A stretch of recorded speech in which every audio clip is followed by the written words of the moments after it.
Hey guys, Dr. Jamie Richards here at the Underground Fit Club. We're talking about the pro tips, specifically fat loss pro tips. And we've done the first 3 fat loss pro tips. Today is all about carbs. This is a whole topic in and of itself. It's something that can be a hot topic when it comes to diet. Should we eat carbs? Should we, eat a lot of carbs? Should we eat a low amount of carbs? There are people who shouldn't be eating low carb.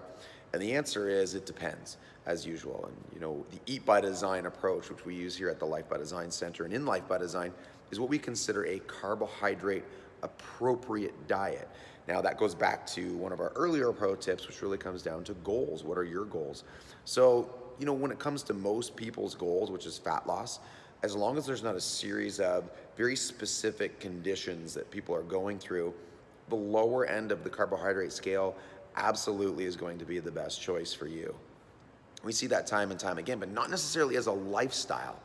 Again, when you're reaching goals or if there's performance goals that you have, you're going to need to fuel your body, and carbohydrates are going to be a really important part of that. We don't want to blanket, remove a whole macronutrient class from our diet just because we've been told that, carbs are bad. Carbs aren't bad. There's a time and a place, and it's all about appropriateness. And there's a very specific type of carbohydrate, safe starches, fibrous vegetables, things like that. They're going to be your best choices. And some of the other carbohydrates that people are used to, processed foods and things along that nature, are going to be negative, and they're going to have a negative effect on our physiology. So when it comes to carbohydrate intake, we need to understand a bunch of stuff.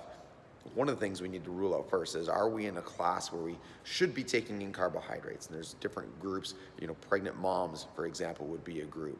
That's not a time to restrict your carbohydrate intake, not a time where you're trying to really, create a ton of fat loss, but create a healthy body, sustain the development of a healthy baby. Those are important pieces at that point. There's a couple different medical conditions where you're not going to do as well if you're going lower carbohydrate, but for the most part, consuming carbohydrates is going to be a very important piece, and it needs to be tailored very specifically to what it is that you're trying to accomplish. So that's where we come back to a carbohydrate appropriate diet. At the 12 and 28 program, I'll tell you exactly what to eat, how much to eat, and we'll figure out what's best for you, and we'll actually give you a very specific range and some very specific food choices that can help you with that. So check that program out. Until then, until the next video, make it a great day.